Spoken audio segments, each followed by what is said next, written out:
Welcome to the Joy Hour podcast.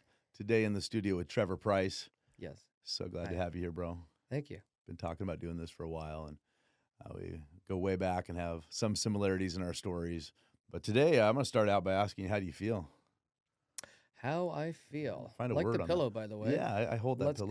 And go around. I'm going to close my eyes and we're going to get real creative with this. Ready? Boom. I feel fearful is what I picked, and I'm not very fearful. right. But Pick I'm one that stands out to you okay. on how you're really Okay. feeling Okay. today. Let's pick one out. You know, we covered up our feelings for way too many years and did all kinds of things to change the way we felt. But So these are pertaining on the more negative aspect over here. So Right. I'm gonna go with powerful this Okay. morning Good. because of the life that I have today and the people that I have in my life. Love it. There you go. Awesome. I was looking earlier. Feel very thankful Yeah. today.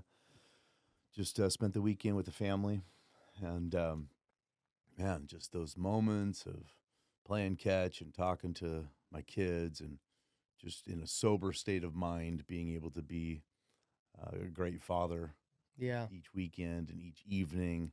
Can't wait to get off work today and run home and let them exhaust me and wear me out with, Dad, let's do this. Dad, let's do that. But I wouldn't trade it for anything. Just very thankful today. And also thankful to have you in here and hear your story. You know, I've heard pieces of it throughout the last couple of years we've known each other. And I'm always Right. inspired and encouraged with what you speak into other people's lives about being just real talk. And, you know, I think back to when we first met through a friend, a mutual friend. Right. And you came in, we were Yeah. doing kind of a men's breakfast at coffee, and we clicked and talked for a little bit. And then we took off. You told me about the Clean and Free by the Sea in Right. Ocean Shores, Washington. And was that just a couple weeks before it started? Yeah. Yeah. It was definitely less than a month for sure. Mm-hmm. I'm not sure exactly. I think it was a couple weeks though. Yeah. And what month is that in? It's in March. March. Yep. So, yeah, I had only been clean and sober a couple of months when I met you. So I I was think it was still, about 8 days. my RPMs were still going pretty quick, right? Yeah. Yeah. Like, Yeah. I mean, you never know what could happen and who God puts in your life right. at whatever time it may be, and Yeah. that was pretty amazing. So That was totally a God thing, you know, you coming in, and I had plans that week. You mentioned the date and I'm like, yeah, I can't go, maybe next year. right. And then I think it was 2 days before the event. And I am so glad I went to that event. There was almost 3,000 people there for 3 or 4 days in a row. Just a great time of bonding, getting to know other people, hearing other people's stories. That was a big part of what started this final sobriety and clean journey. There's many times I stopped and started again, but this event that you invited me to really came at the exact right time and spoke into my life. I felt a lot of love and acceptance. This is a NA meeting, NA convention. Once a year, NA throws a big Hmm. convention, Clean and Free by the Sea and Ocean Shores. And so I'm just so glad that not only we met in that way and you encouraged and inspired me in the early stages of my journey, you've stayed a part of it. And each time I'm around you, which we see each other almost every week, there's positivity coming out of you. You're putting a lot back into others' lives, but also into mine. And I just want to say thank you Yeah, before I dive appreciate it. into asking you to just start wherever you want with your story. But I know you speak a lot into people's lives with what you've been through, how you've got through it, and sponsor and speak at a ton of different places to help people. But just tell me and the audience, who's Trevor? Who is Trevor? Oh, funny you ask.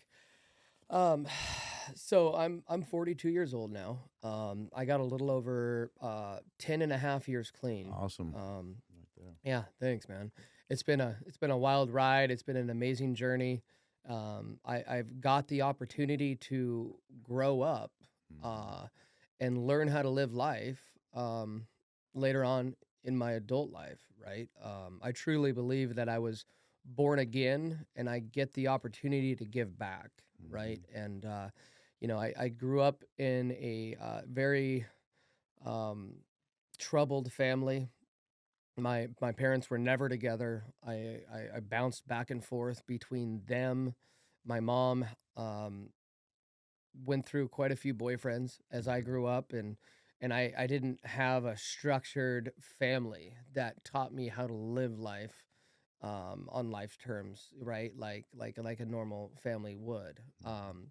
So that being said, I found an escape. I found my life began in drugs at a very young age, and I would start smoking weed and drinking um, with friends, Mhm. and kind of like that's where I found acceptance with people, right? I What age would you I say? was about 12 years old. Okay. Between 6th and 7th grade Mhm. summer, I was introduced to weed, and we started smoking a little marijuana, and it just kind of unraveled from there. And the alcohol Mhm. just hanging out with the wrong kids, and my parents never really cared about what I did Mhm. and who I was hanging out with. They never taught me right from wrong. You know what I mean? Not that they were bad parents and they were abusive or anything of the such. It was more or less that I just kind of was given the freedom to do whatever I wanted, right? Mhm. And so that's all I knew, and I took that into my life, and it's funny that you know I had no idea what to do and how to do it. And I remember my stepdad came in my bedroom and asked me if I smoked marijuana. And I said, I was kind of taken back, right? And I was like, well, sometimes.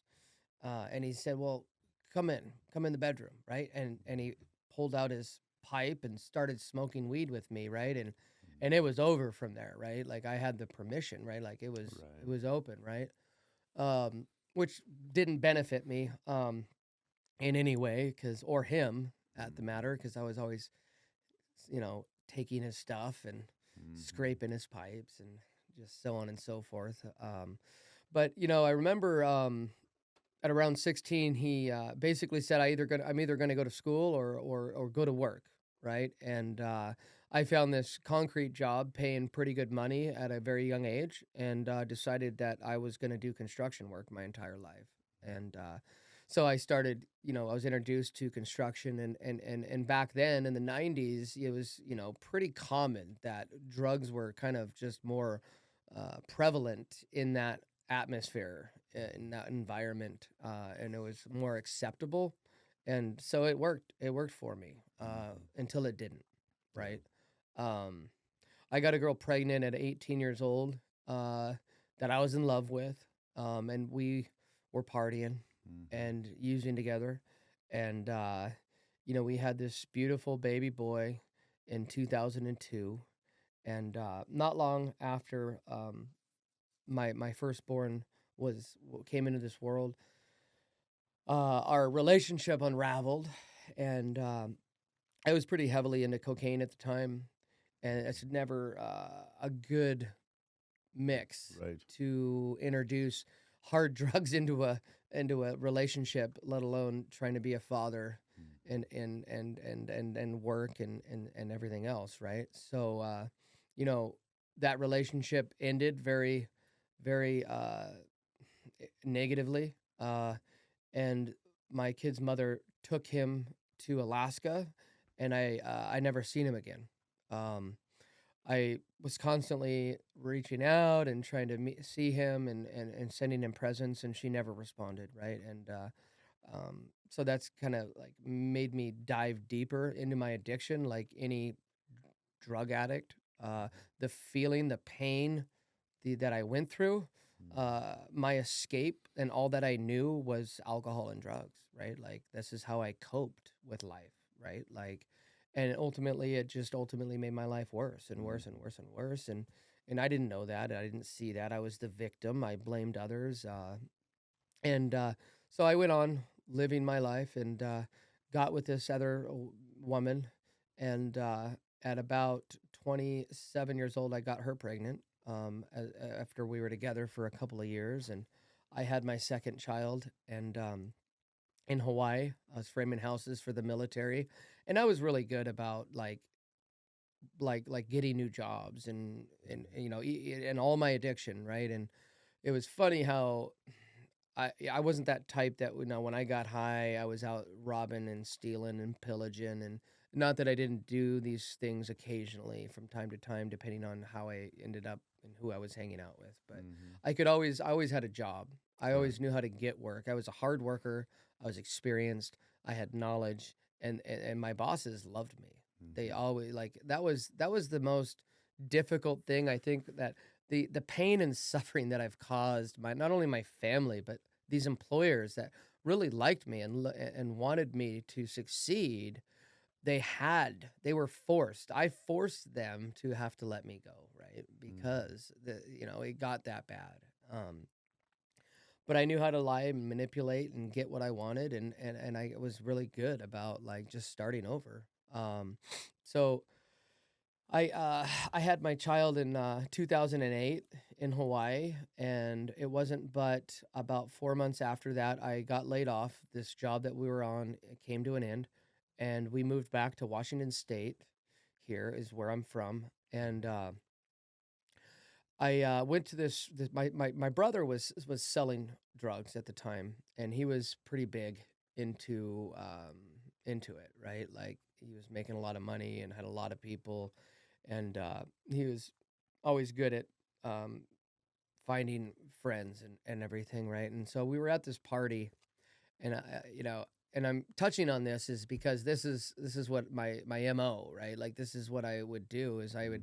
I would go in these binges, right? And I met this guy that was really cool. We connected, and he was a crackhead. He smoked crack, and and I jumped on the bandwagon. Mhm. And I don't know about anybody else, but if you've ever heard of it or know of it or have done it, it can take you out pretty quick. Mhm. And needless to say, within a month, my kid's mom was done, and she took my kid, left, um, and and ultimately, like I quit everything, right? And I went and got this suit and this briefcase and went to court, and I was gonna change, and I went to court, and they basically gave her custody, and Mhm. as soon as I found that out, I just didn't know how to cope. Once again, right back to it, Mhm. um, and just completely just dived into a really deep addiction for a good 3 to 4 years of pain and misery and just suffering, right? And it wasn't until 2012 uh, when I surrendered to the care of my God, Mhm. when I surrendered my life over, um, that I was saved, right? Like I truly believe that like my God was always there. He's Mhm. always there for Right. us, right? Right. But I really had to surrender, like on the deepest level that any person could ever surrender. Mhm. And I had to reach that point, right? Like I today I sponsor men in recovery. I go to meetings. I go to treatment centers and I speak.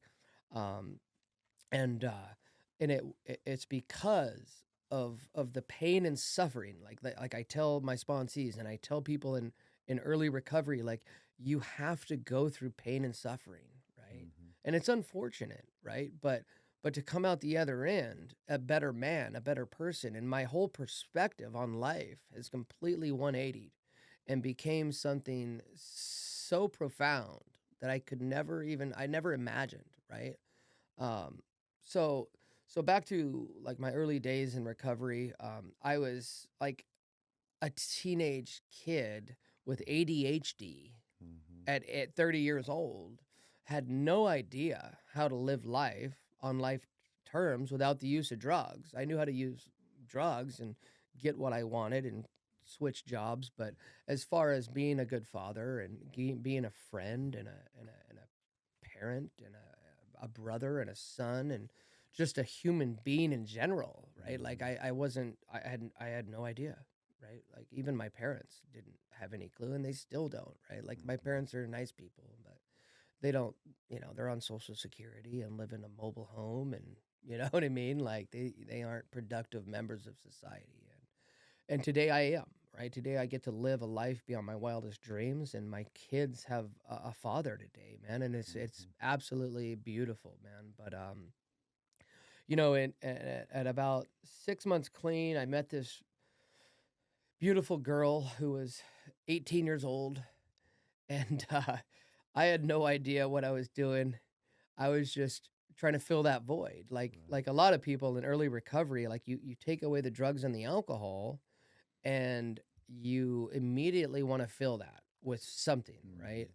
And unless you have like a program, you're going to fill that with either sex, food, Mhm. the gym. There's a million things that we can do to help Right. ourselves, whether it be negative or positive. But for me, my addiction manifested into women, right? Mhm.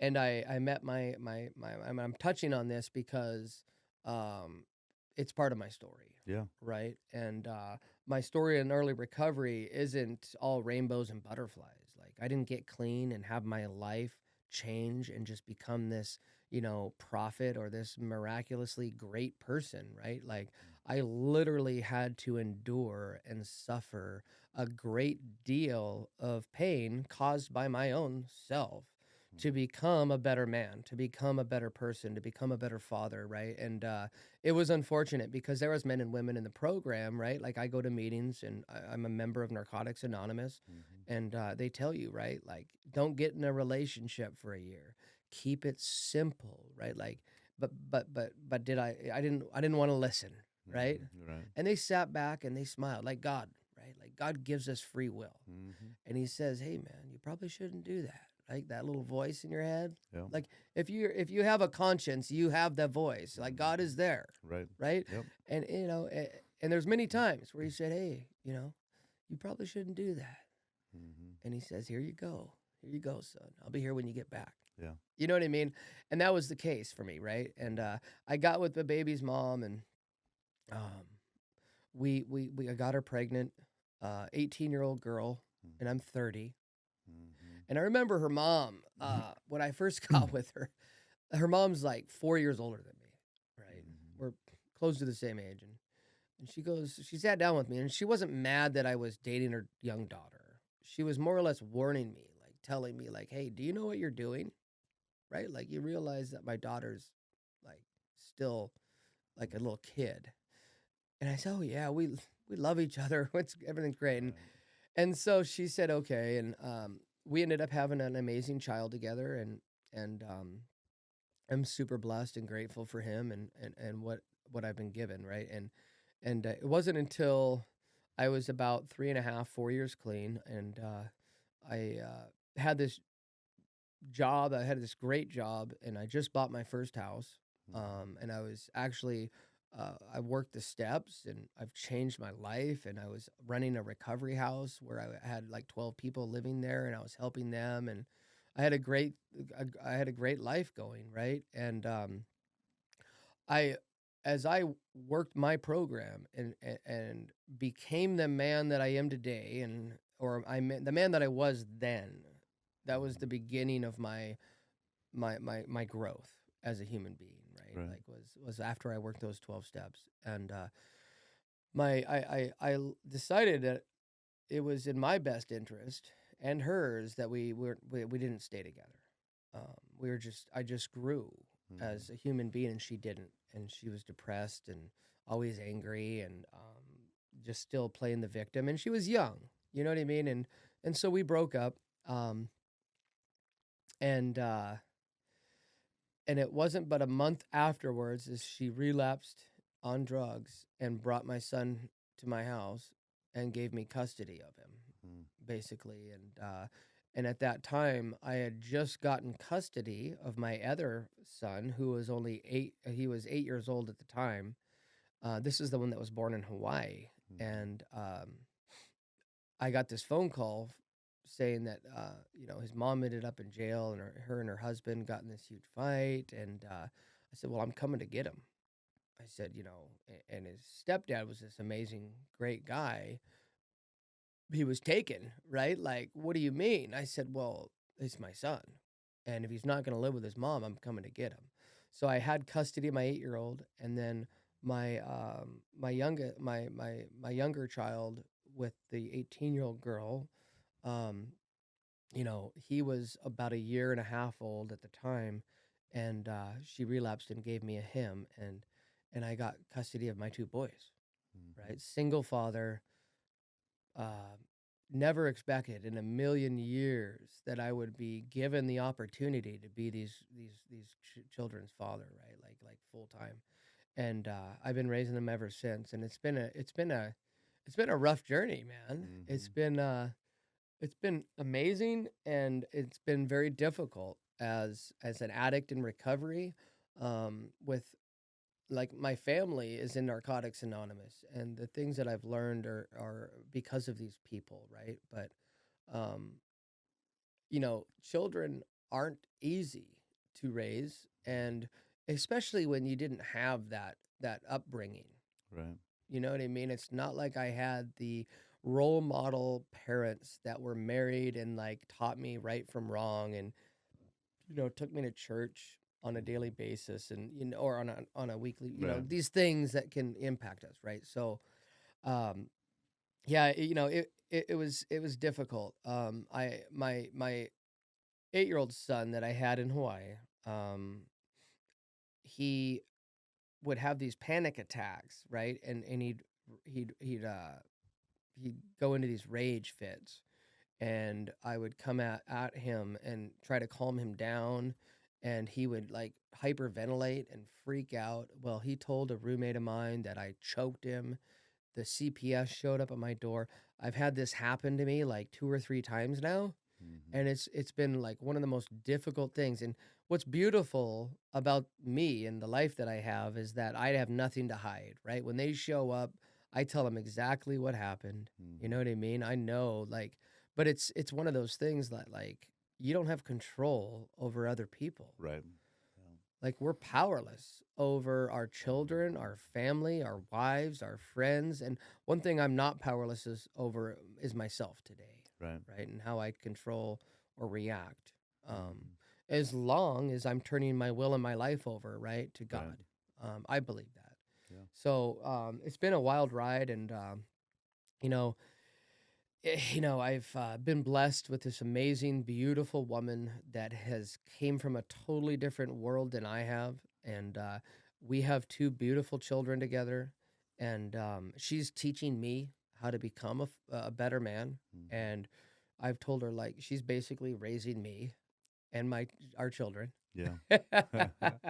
And I told her that too, like she is so structured and has these, she puts her foot down, and Mhm. these, I notice how important it is that our children have that, right? And I'm so blessed to have this woman in my life, you know and she's so willing to be friends with my kids' mothers and be open to dealing with, because when I married her, I warned her, I let her know.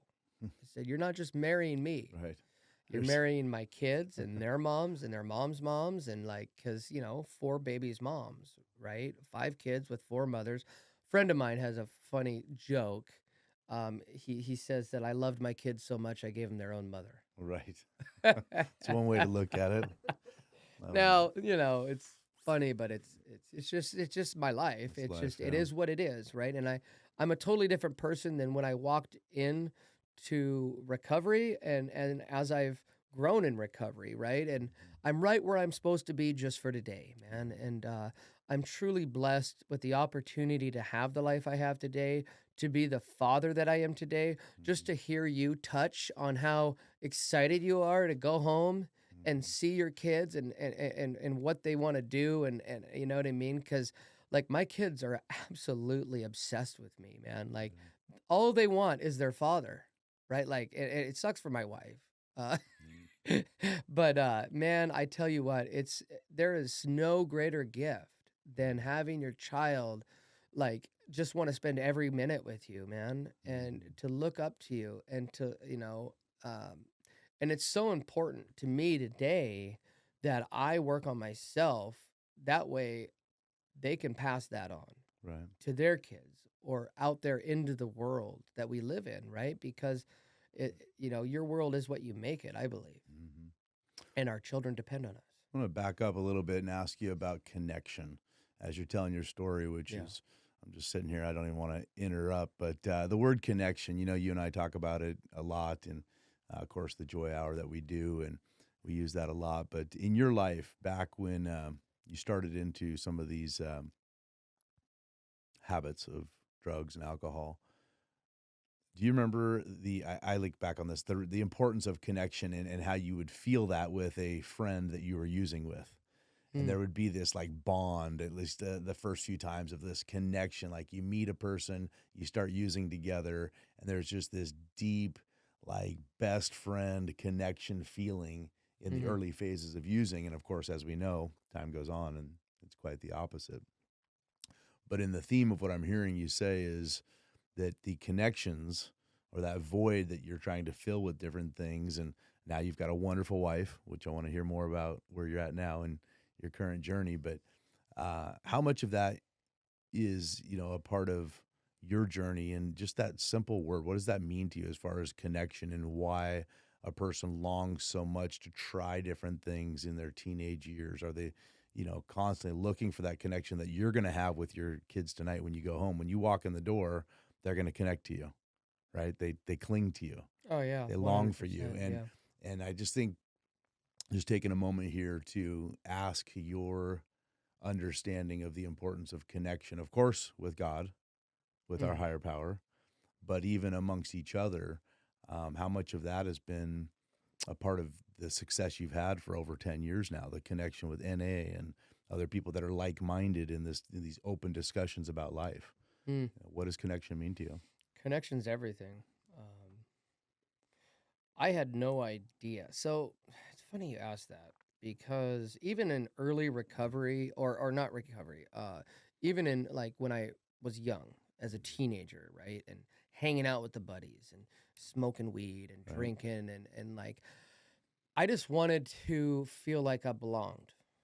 Um, right. I feel like every human being wants to have some form of a connection, of comfort, of belonging to someone or somebody, something, right?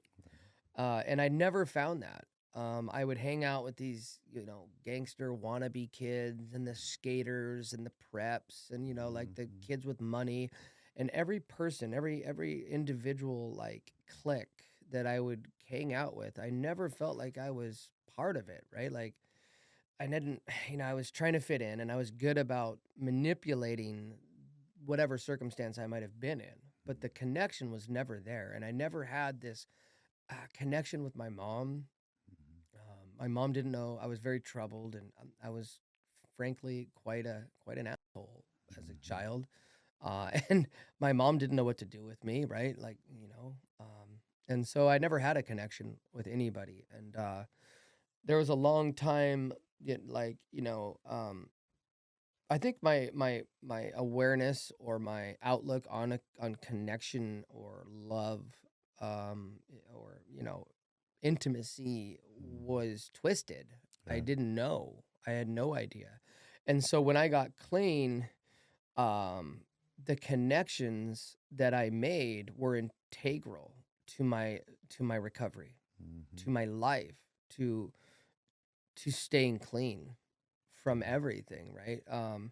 And 100%, it is so important for anybody suffering from addiction or depression or anxiety or just everyday struggle, right? Dealing with like, let's be honest, you don't have to be an addict to have difficult times. Right.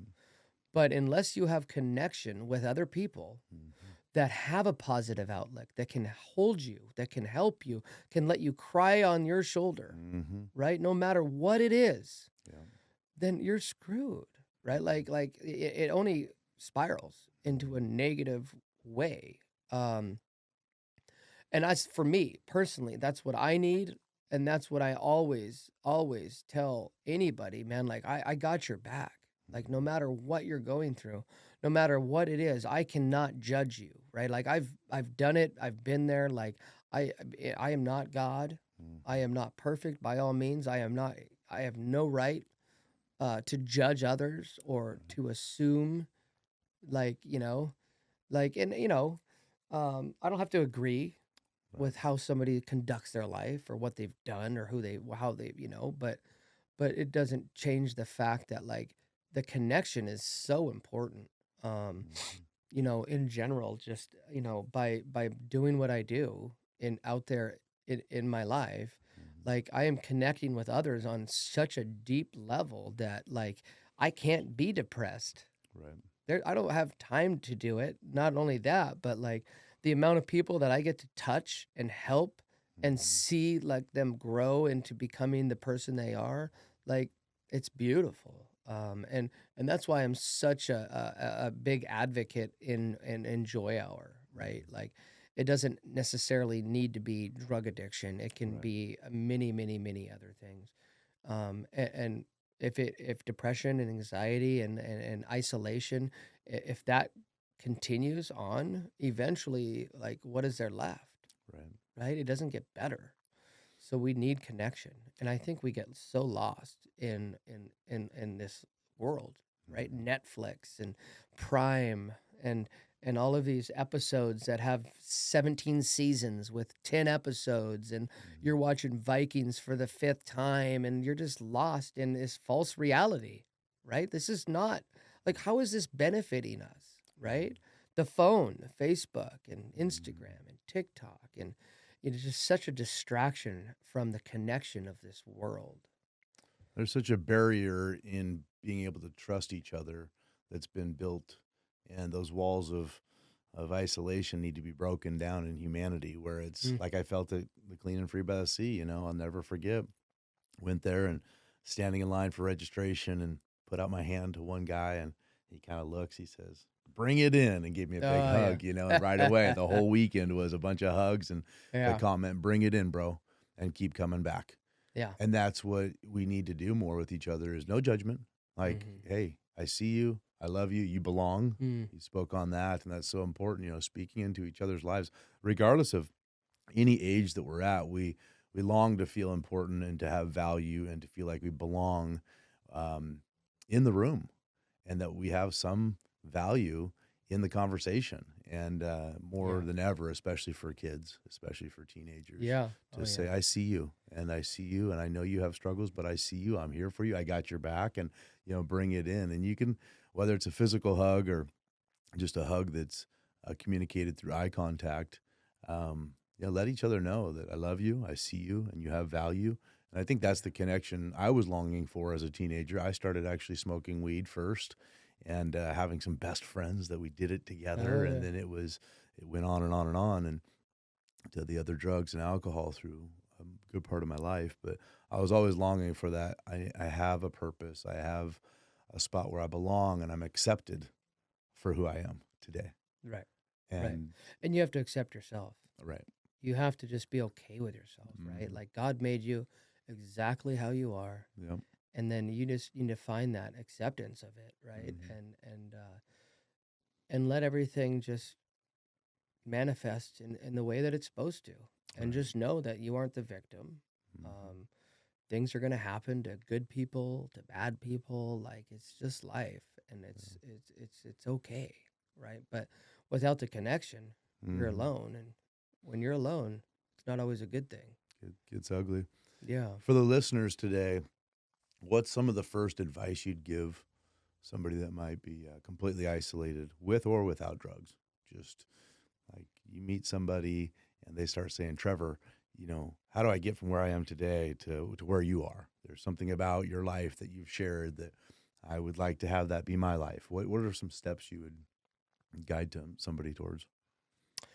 I guess, it doesn't, just to kind of keep it on a broad spectrum of, like, all the possibilities. It doesn't even have to be drug addiction. It can be depression, it could be isolation, it can be anxiety, it can be you're overweight, you're uncomfortable, you don't like large groups. My brother, for instance, I was talking to him about connection and how important it is out here in the business that I'm in.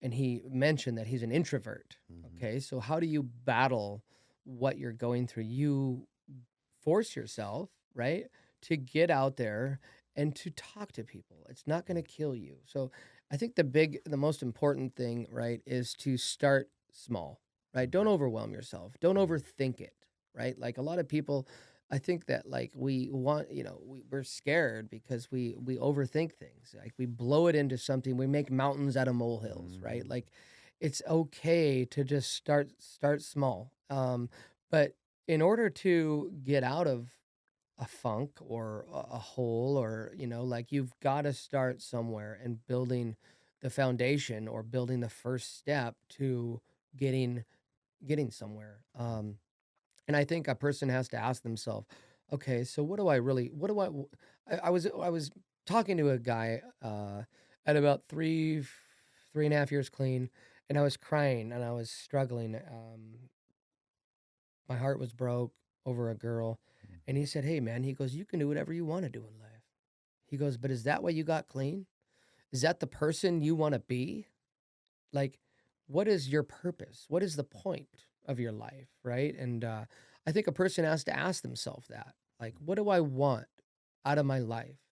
Like, what do I want other people to say about me? Like when I leave here, or like, and I think a person has to dive deep and think about that and pray about that. And then ultimately make those steps necessary in finding out how to get to the point where they want to be.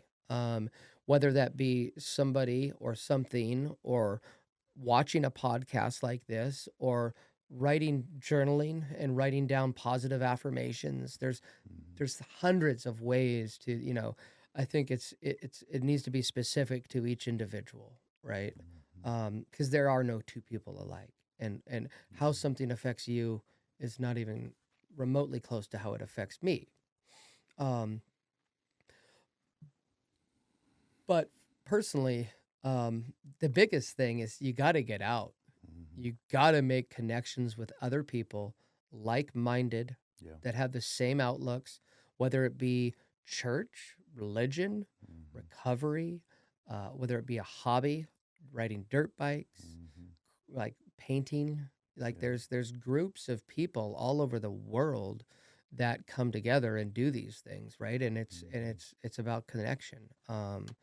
And it's so unfortunate that like most of us, and I'm speaking for myself as well, that I will lie to myself, and I will write myself off, right? I will tell myself that I don't belong, or it's not that bad, or I'll do it tomorrow, right? And tomorrow never comes.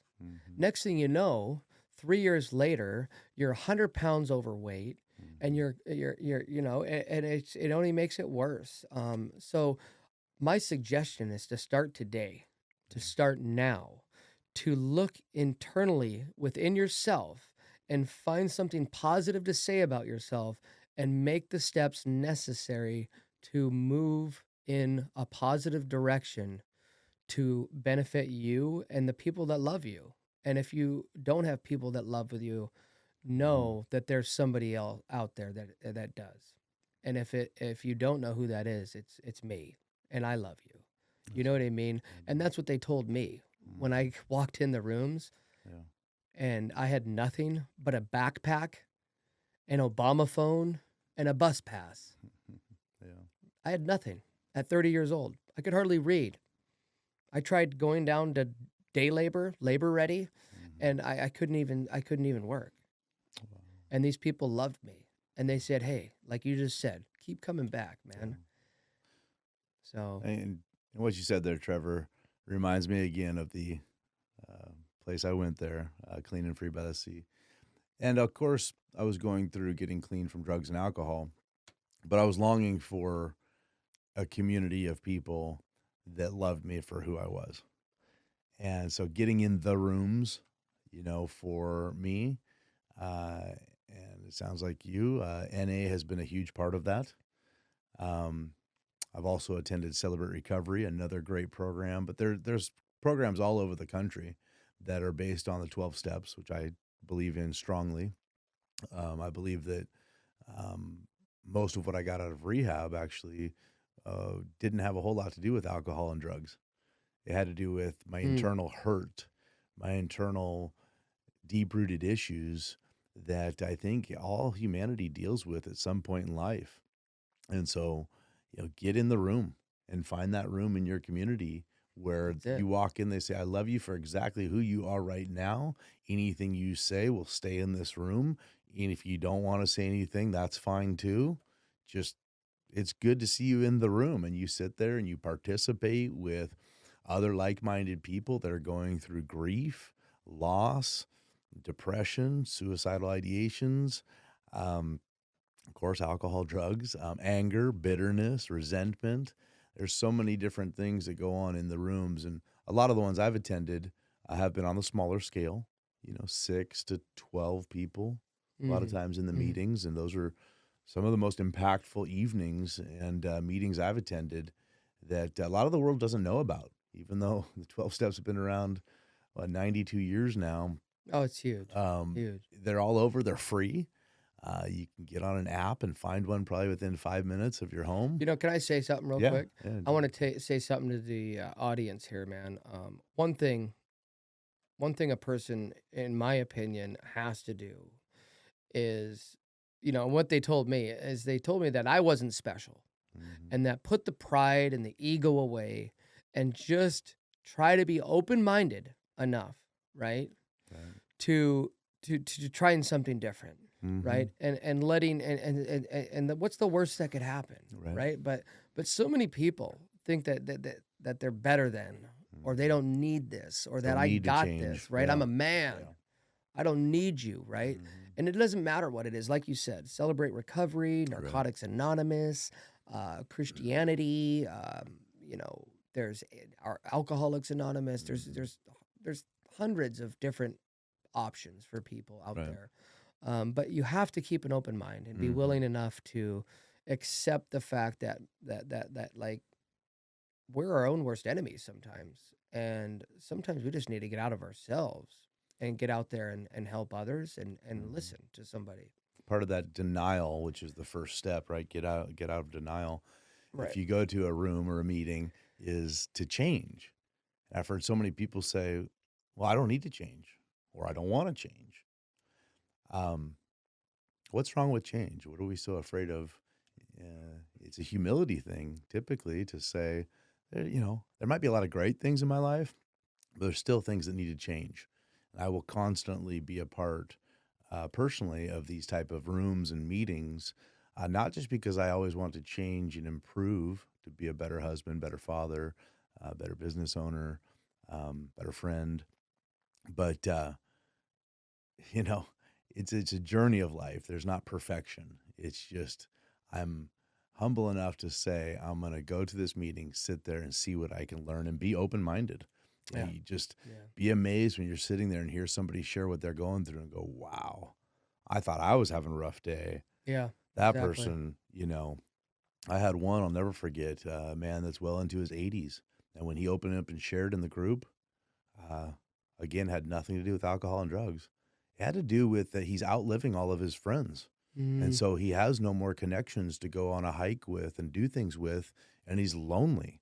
And I'm looking at him going, I'm over here stressing about financial things today or whatever is on my mind. right. He's going, I have no more friends because they've all passed away. And what do I do? What's my purpose? Back to again, what's my purpose? What's my Yeah.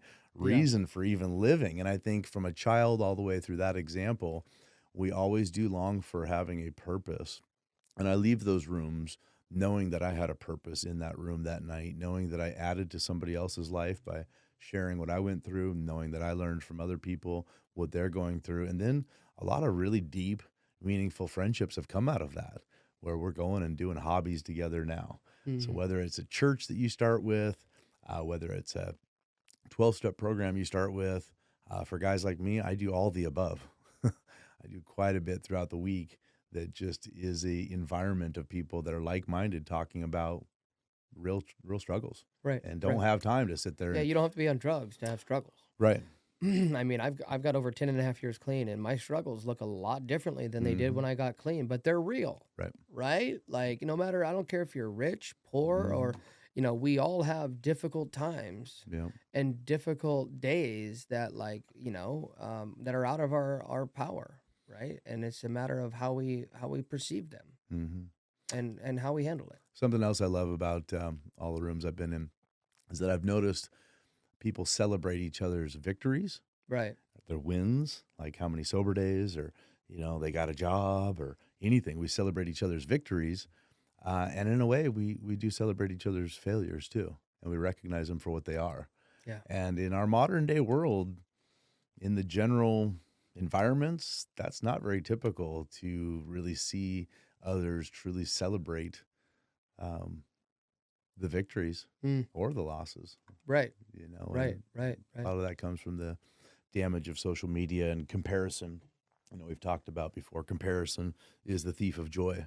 And so why would I celebrate your success if I didn't have a success? Or, it's just too bad. But in these rooms, I promise you, you will find you are loved by multiple people in that room, because it's a like-minded room of people that are there to support each other on weight loss, sobriety, and everything that we've used as examples here. Um, Dive into a little bit where you are right now. I know you mentioned the backpack and going into the room with a bus pass, but I think God's blessed you quite a bit. I think you've got a couple successful businesses from what I know. And just dive into that a little more with where you are right now in your current marriage, and just how much Mm. you would recommend it to people to put in the work, because it's worth it. Oh, 100%. I mean, where I'm at today is beyond my wildest dreams. Not only did I not expect to own a house, but did I not expect to own three houses or run a successful business that I've operated for over 7 years without anyone or any degree, that has been successful, that has proven that I've been blessed with the opportunity to, start another company up recently, and see how that goes, right? Like I take risks, I take chances, I give myself the opportunity to grow and to learn and but at the same time I stay humble, right? And I never forget where I came from, and I still make time for others, right? It's so important to always be humble and always just to remember where I came from. Hmm. You know what I mean? Yeah. But the life I have today it's pretty miraculous. I just got back from Texas. I went on a 14-day trip. I drove my mom, who lives in a mobile home down in the middle of nowhere in Oregon. I took an Amtrak train down there with my backpack and drove her in her 2012 Malibu. I drove her, her dog, her two cats, and three houseplants across the country to stay at my house in Texas. Wow. Um, and my mom smokes marijuana, and that's okay. But I went down there with the only intentions of helping my mom live the rest of her life and do something fun, right? It's helping my family, That right? long of a car ride? You didn't Ah, smoke any marijuana? no, No? no, I Okay. didn't even have the I thought of it. That's And I awesome. and I hit meetings the whole way down. Right. I get to meet people all on my way, Yeah. and it's always the same, right? Like, Awesome. what's your problem? How we can help? And Yeah. and I got a bed. If you ever come down to Phoenix, you're welcome to stay at my place. Right? That's what I hear. El Paso, Texas. Hmm. You ever come down to El Paso? Hit me up. And it's just beautiful, man. But I get these things today.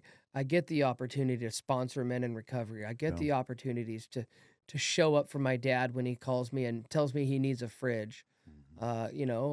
Or my grandfather yesterday. I was at his house, and I get to have lunch with my grandfather, who's 96 years old, that served in the Korean War, that has been a huge part of my entire life, like the only stable, like awesome person in my life that I can look up to, and my kids are going to remember him, right? Yeah. And my life is just beautiful today, man. Hmm. I never expected in a million years that I would grow and become and have the things that I have. And Hmm. and it's more of the relationships that I've created here. Yeah.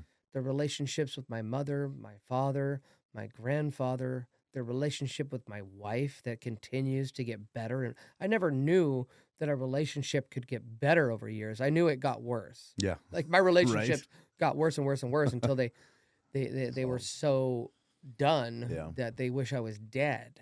You know what I mean? And today, like my wife and my relationship is just it's just amazing, right? And we get to nurture it, and yeah, we struggle, right? Mhm. But it gets better. Yeah. So yeah, it's just so many opportunities. Like if you're sitting on the couch watching Netflix, doing your thing at home, isolating, not getting out and connecting with others, you're missing on so many blessings and Mhm. so many opportunities. And in one instance, one person can change your life forever. And I know that, I believe that, right? Like for the good or bad. Mhm. But for me, like I connect with people that change my life on a better degree because I'm hanging out with people that have what I want, Right. right? And it's not always financial. Mhm. It's about like what they do outside in the real world. Right. Are they benefiting this world or are they taking? I Mhm. only hang out with people that are giving back, Mhm. right? That are making this world a better place, man. And because that's what I want. That's what I Mhm. want to do in my life. Well, you do that actually, from what I know. Maybe you could explain it a little bit more, but you're a sponsor to multiple men.